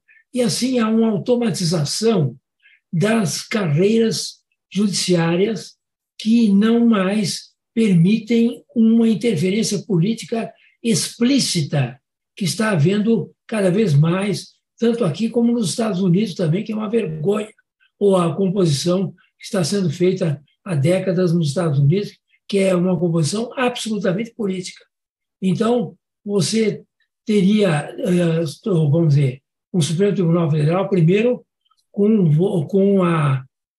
funções unicamente de tratar da Constituição e da conformidade das leis e dos atos administrativos e das normas administrativas à Constituição. Tiraria todos os poderes do Supremo Tribunal Federal, que hoje são, inclusive, se tornar hoje uma verdadeira fábrica de habeas corpus, né? Porque o Supremo Tribunal Federal é uma fábrica de habeas corpus, é uma vergonha.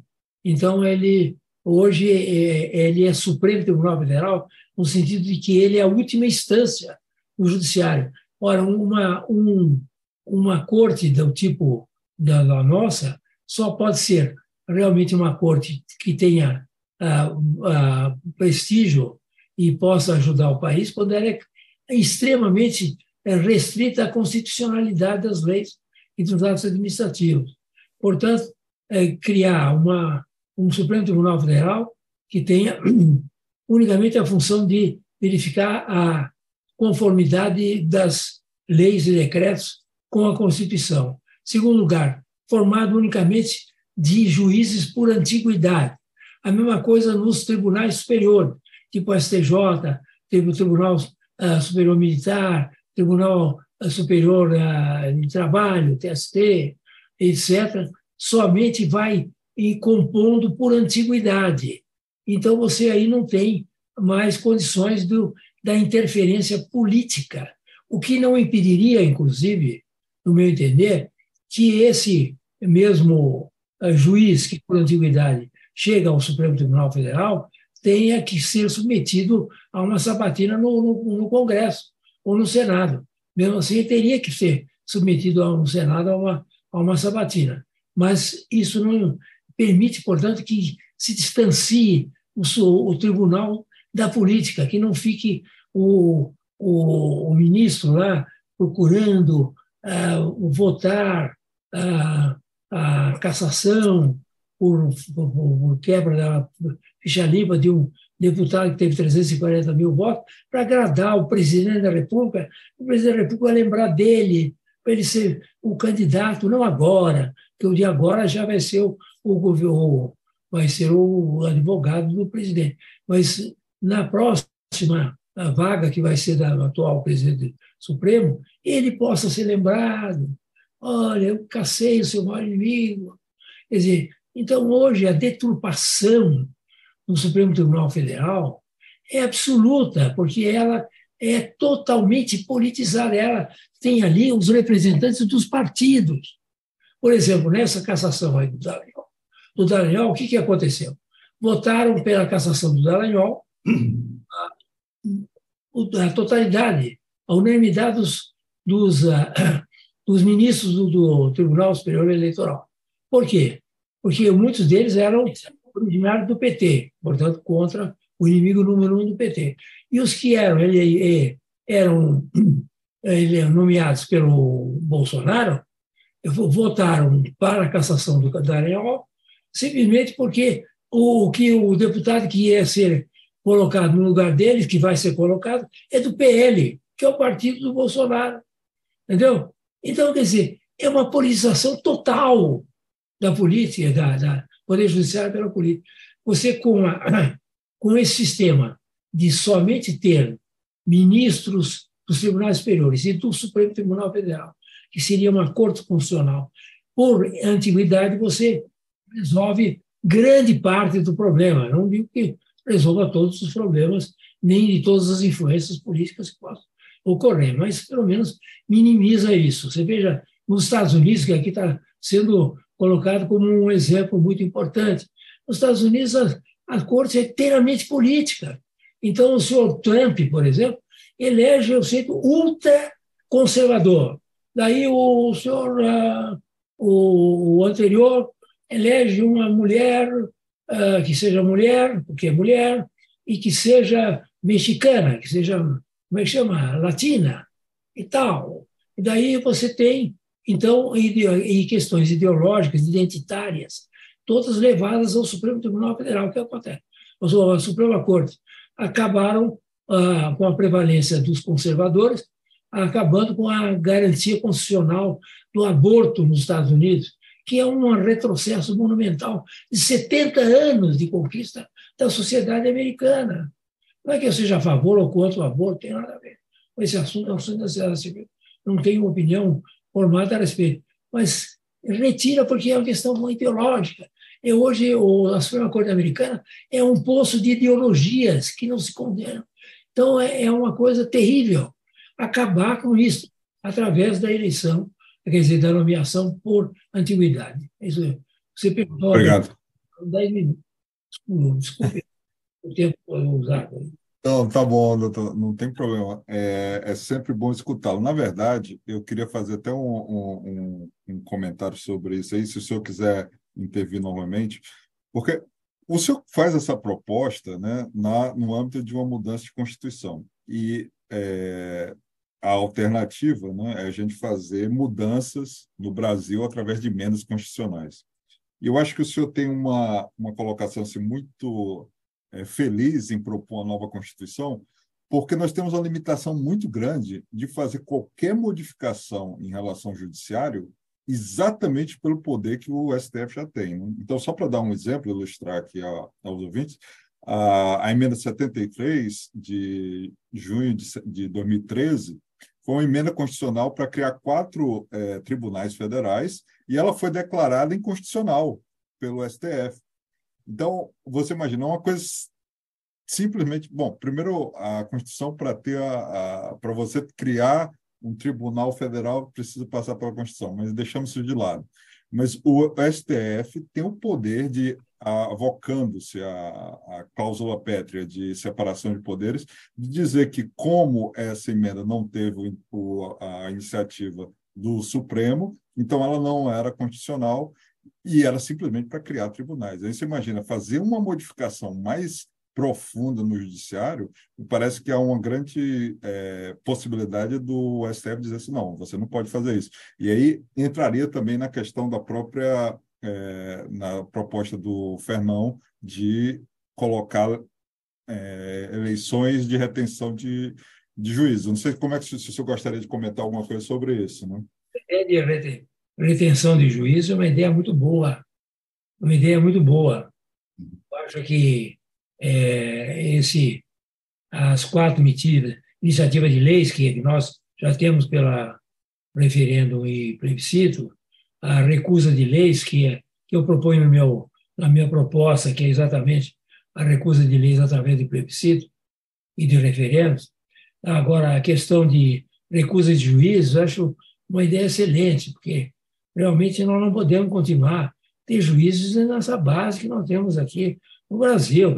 Infelizmente, eu sou advogado não vou dizer tanto tempo, porque vocês não vão acreditar, mas há muito mais de 60 anos que sou advogado. Então, mas o negócio de boi é 60 anos, ou mais, quase 70. Então, o que acontece? O Poder Judiciário hoje é uma coisa inacreditável, né? Não o Poder Judiciário em geral, os desembargadores, juízes sempre agiram do jeito deles, de uma maneira mais ou menos correta e decente. Mas a cúpula do Poder Judiciário brasileiro é um caso de polícia, entendeu? Você tem que ter uma possibilidade de recusa de juízes, e não é possível. Não é possível você ter juízes que julgam da maneira com que julgam. Quer dizer, é um atestado de ilegitimidade e um poder importantíssimo que é o Poder Judiciário. Cria uma ilegitimidade de poder. Quer dizer, essa decisão última aí do Dallagnol é uma definitiva iniciativa de ilegitimidade do Poder Judiciário. Quer dizer, o Poder Judiciário perante o povo é ilegítimo. Ele não é mais legítimo, ele não tem nenhuma... O que é legitimidade? Legitimidade é a respeitabilidade que você tem à autoridade constituída. Isso é legitimidade.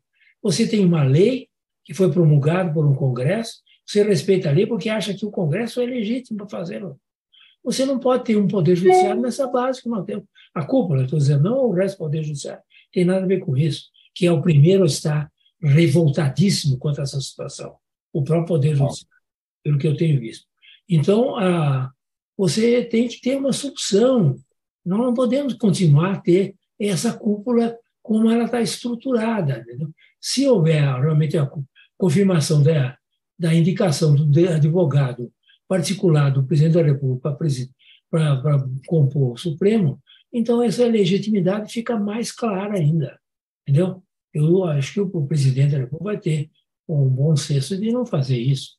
Mas vamos ver. Tá?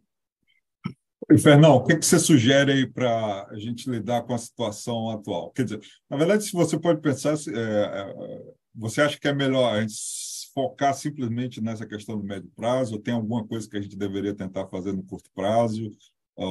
Enfim, como é que você vê isso? Gente, eu estou absolutamente convencido de que isso só acontece se acontecer pela base. Então, a tarefa do patriota, para o meu gosto, é virar um soldado da divulgação dessa ideia, né, para você ter massa crítica suficiente para chegar nela. Agora, quanto aos reparos aí que o Modesto fez, as nomeações políticas, isso foi a discussão permanente da questão do judiciário nos Estados Unidos desde o momento da fundação, né? Porque eles começaram com essa pergunta: pô, mas nós estamos fazendo um troço diferente, né, para todo o poder emanar do povo e os juízes vão ser nomeados pelos próprios políticos que eles um dia vão julgar. Isso não está certo. Então, a partir de 1830, todos os estados já elegiam os seus juízes. E aí tem o reverso dessa moeda. Pô, mas o juiz, para se eleger, ele precisa fazer campanha, ele vai precisar pegar dinheiro, então ele vai se submeter ao poder econômico. E os a favor respondiam assim: olha, submetido ao poder econômico, todo mundo está. Quem diz que está e quem diz que não está. Todos estão, entendeu? E eu prefiro que o meu juiz submetido ao poder econômico eu tenha alguma mão para meter nele, né? Então, essa discussão sempre foi adiante, e essa coisa, né? Eleições partidárias ou não partidárias para juiz, continua essa discussão em vários estados americanos, uns são partidários, mas sempre a eleição é política, como diz o Modesto, porque todos nós somos animais políticos e isso é inevitável.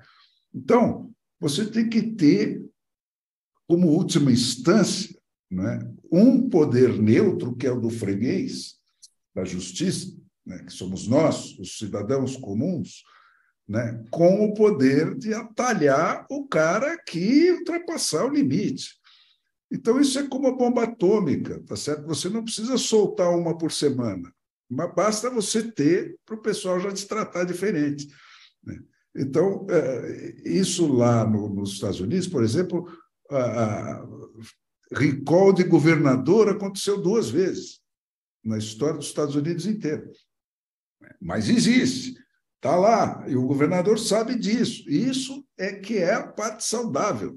Você não precisa fazer um recall todo dia, nem demitir juiz.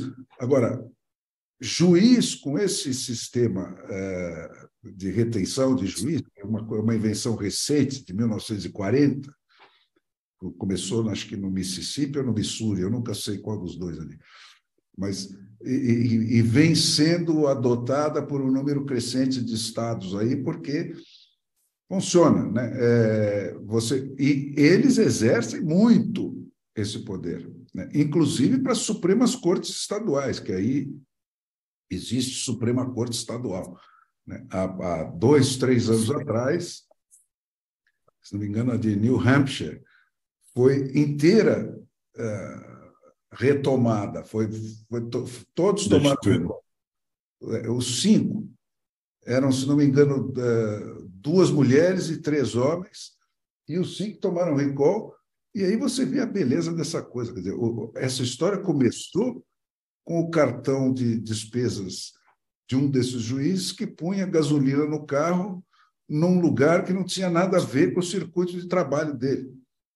E aí foram investigar e descobriram que era no caminho do clube de golfe, que ele estava pagando gasolina para jogar golfe com o dinheiro do povo. E por isso, este cara, juiz da Suprema Corte, tomou um recall.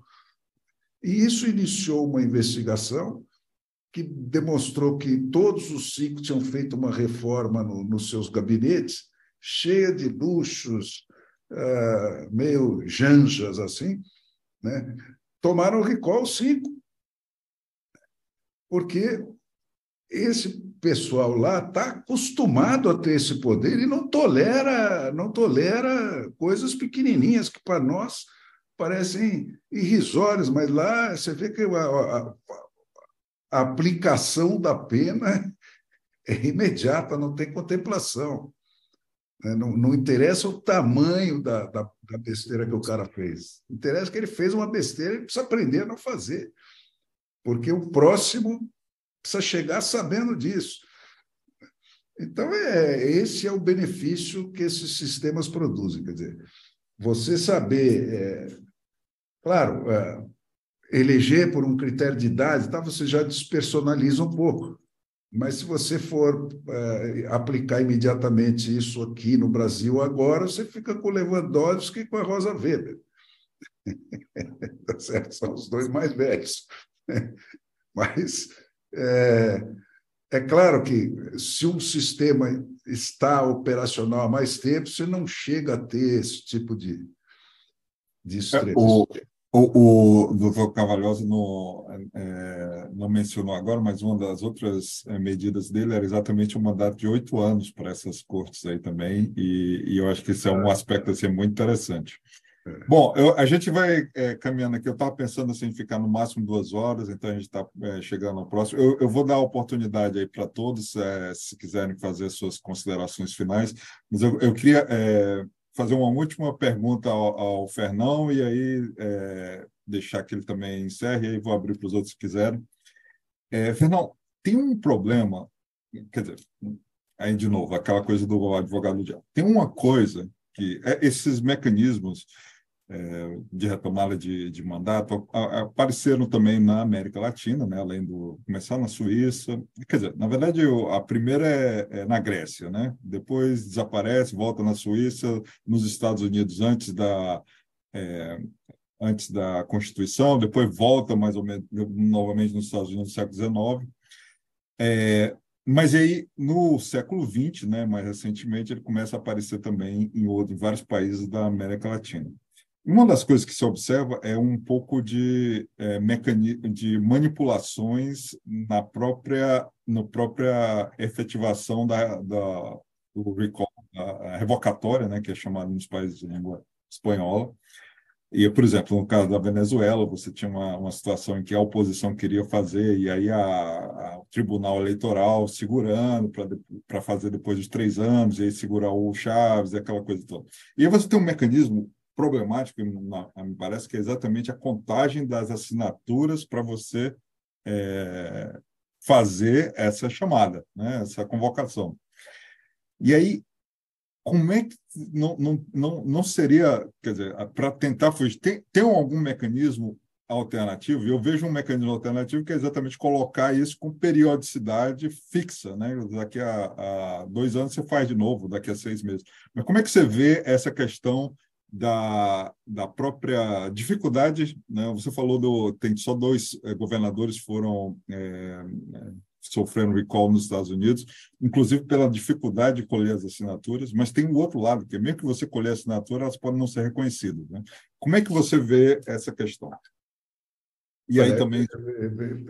De novo, eu não vou te dar uma opinião, eu vou te falar das minhas constatações, como é que eles fazem lá com isso, né? Primeiro, eu concordo com o Modesto, se você for fazer isso para presidente, você cria um efeito colateral que talvez seja pior que o remédio. Então, a boa solução para presidente é impeachment ou algum processo desse tipo, desde que você tenha o controle sobre os políticos, isso já fica bem mais incisivo, vamos dizer assim, né? Agora, essa questão das assinaturas, é isso que faz essa diferença, né? Porque o brasileiro festeja o logro de que ele é vítima, né, como se fosse uma grande conquista, que é esse negócio dessa urna que aprova, que decide a sua eleição em 15 minutos. Isso é uma falsificação absoluta, né? Você não vota em nada.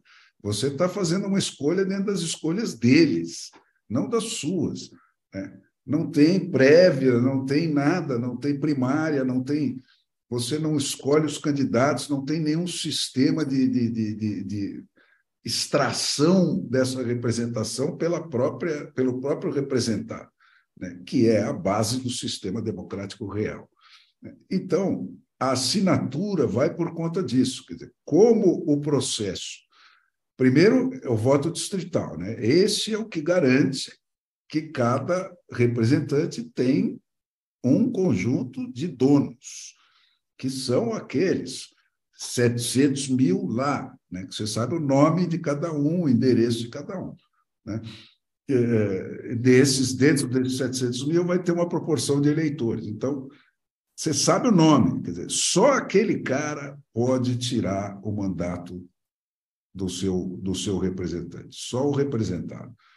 Outro não. Então, isso já garante a transparência e a pertinência do processo. Por que assinatura? Por que isso? Porque como é que você faz esse levantamento e que ele seja transparente? Assinatura. Você tem que colher assinaturas que vão ser conferidas e, na maioria dos votos que você faz aí no sistema americano, você assina também a sua cédula. E aí tem regras de estado para estado, né, que vão a este nível de detalhes. Eles definem quais são as diferenças de uma assinatura que contam como uma diferença. Então, está definido. Se você encontrar mais de 3 diferenças, em alguns estados, você chama o próprio eleitor. Fala, isso aqui você assinou ou não assinou? Entendeu? Então, absolutamente preto no branco. É como descontar um cheque, como qualquer outro processo que você tenha dentro do sistema. O único que não exige nada disso é o eleitoral, né? Porque no banco, quando você faz uma transação eletrônica, você recebe no seu telefone um certificado de que você pagou, que você imprime e manda para o seu credor para dizer, olha, está aqui a garantia de que você pagou. Só no voto é que não pode no Brasil. No resto, tudo você tem que fazer isso. E o governo, então, se você fazer qualquer negociação com o governo, você vai ter que assinar 400 vias, rubricar cada página, com várias cópias, etc., com a sua assinatura. Porque essa é a que desempata, finalmente. E todos os municípios americanos, para cima, todas as instâncias de governo têm essa figura do secretário de Estado, como eles chamam, que não é o secretário de Estado, o chanceler, que também tem esse título, né? Mas é o cara encarregado dessas eleições, de conferir as assinaturas, declarar válidas, declarar conseguido o número no prazo estabelecido, e então ele convoca a eleição, segundo uma regra, tem que ser dali a 30 dias, ou depende do lugar, conforme a coisa, tem uma legislação clara, toda mapeadinha de como é que isso acontece. Entendeu? Então, a base é isso, o teu voto, que é o que decide como o seu país vai ser governado, requer a sua assinatura como indivíduo, como pessoa, como cidadão. Entendeu? Obrigado, Fernão. Doutor Modesto, considerações finais? Você gostaria? Acho que o Arnaldo não está mais aqui com a gente. Porque nós aqui, nossa ampla discussão, tivemos uns subsídios importantíssimos de pensão histórica, que são muito importantes para nos mobilizar para essa luta.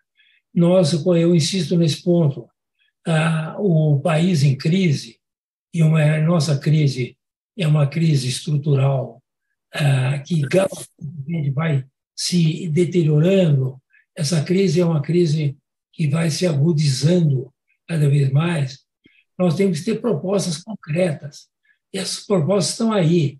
Eu acho que, como o Fernão falou, é importante que nós tenhamos grupos de pessoas que comecem a discutir isso nos seus ambientes, nas suas comunidades, nos seus grupos, etc., e para mobilizar também alguns segmentos da imprensa, que o Fernão muito bem falou, aí, que é da importância da imprensa na possibilidade de criar todos esses mecanismos, inclusive de recall, que foi estabelecido nos Estados Unidos no começo do século XX. Então, eu acho que é importante a mobilização, é importante crermos que pode haver modificação. O mundo não é um mundo estático. O Brasil tem 400 anos de domínio de uma oligarquia sórdida que domina isso aqui, que são exatamente os políticos. Os políticos criam um estamento de domínio não só do poder, mas de domínio do dinheiro. Todo o dinheiro vai para eles, arrecadado para eles. Então, nós temos no Brasil um problema de confronto entre o povo e os governantes que cada vez mais se estabelece. Sem propostas e sem trabalharmos as propostas, discutirmos as ideias, nós não vamos à frente. Mas se discutirmos um dia, capaz de nós lograrmos para a solução de uma crise política, por exemplo, aguda que ocorra, que se tenha essa ideia já madura no voto distrital, por exemplo, e todos os seus sucedâneos, que é exatamente a questão do recall. Quer dizer, se nós tivermos uma amadurecida na sociedade, essa discussão, essa solução, podemos ter na hora certa a possibilidade de apresentá-la. E eu confio na história, no dinamismo da história, nas modificações, nas alterações, senão nós estaríamos até hoje, falando de mundo moderno, na época do absolutismo, e nós não estamos mais nessa época. Portanto, é possível que a tirania que hoje nos domina, que eu falei, essa tirania dos presidentes dos congressos e a tirania da cúpula do Poder Judiciário, isso não tem força para se manter eternamente. Nós temos que ter uma solução. Muito obrigado pela possibilidade de comparecer a essa nossa discussão. Obrigado, doutor Modesto. De fato, como eu falei no início, o Fernão está tentando reunir um grupo, vários deles estão aqui, para exatamente tentar levar essas ideias aí para o público, né? Fernão, você quer concluir alguma coisa? Não, eu fecho totalmente com o Modesto, que é um homem que não desiste, né? Essa é a minha admiração eterna pelo Modesto, que é uma figura imprescindível nesse país de hoje. Mas é isso aí, quer dizer, o Brasil está numa crise da qual não vai sobrar em pé instituição nenhuma dessas que nós conhecemos. Estão todas no mais absoluto descrédito, né, jogadas no lixo. E isso é uma ameaça, sem dúvida, né? Eu não sei se vamos ter eleições mais adiante na data prevista, mas quando tivermos, se a gente tiver com uma proposta como essa suficientemente difundida, nós vamos ter uma oportunidade de criar uma ordem institucional muito diferente da de hoje, porque tudo vai estar derrubado, não vai ter nada que você diga para o povo, olha, isso aqui precisamos preservar. Tal. Não, tudo está em causa, nós estamos na tábula rasa, né? E isso é uma oportunidade de montar uma coisa melhor do que nós já tivemos até hoje. Então, desde que a gente tenha suficientes Modestos Carvalhosas na parada, a gente chega lá.